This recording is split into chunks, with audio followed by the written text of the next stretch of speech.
Bonjour à tous. Encore une semaine marquée par une forte volatilité sur les marchés. Les craintes concernant la croissance ont continué d'alimenter la baisse des prix des matières premières industrielles, ainsi que la volatilité sur le cours du baril de pétrole qui est brièvement passé sous la barre des 100 $.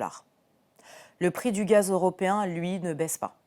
Avec l'arrêt du gazoduc Nord Stream 1 prévu le 11 juillet pour maintenance et la diminution d'approvisionnement décidée par les Russes, l'Allemagne se prépare à des pénuries. Le gouvernement fédéral a fait un chèque de 9 milliards d'euros pour nationaliser Uniper, le plus gros opérateur de gaz du pays. En France, c'est EDF qui va être sauvé pour faciliter les investissements dans le nucléaire et participer à l'indépendance énergétique du continent. Le prix du gaz a donc une nouvelle fois flambé en Europe. Cette pénurie d'énergie sur le vieux continent, alors que l'Allemagne connaît son premier déficit commercial depuis 1991, a pénalisé l'euro qui converge vers la parité contre dollar pour atteindre 1,01 à jeudi soir.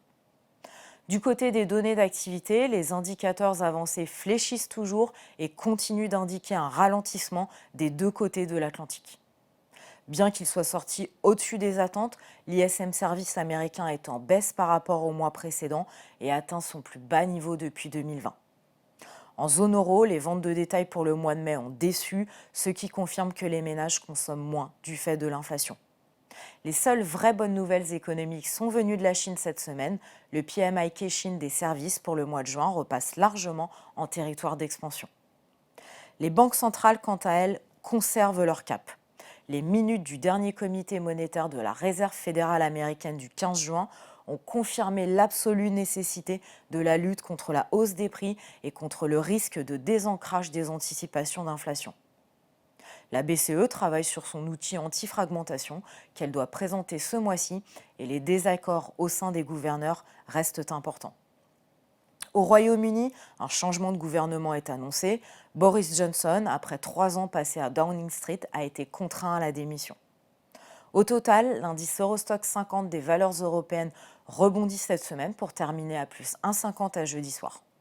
Le S&P 500 réalise quant à lui plus 2% sur la même période. Les taux d'intérêt sur les emprunts d'État se sont légèrement tendus. Le 10 ans allemand termine à 1,32, le rendement de l'OAT à 1,86 et le 10 ans américain à 3%. Je vous souhaite à tous un très bel été et je vous donne rendez-vous en septembre.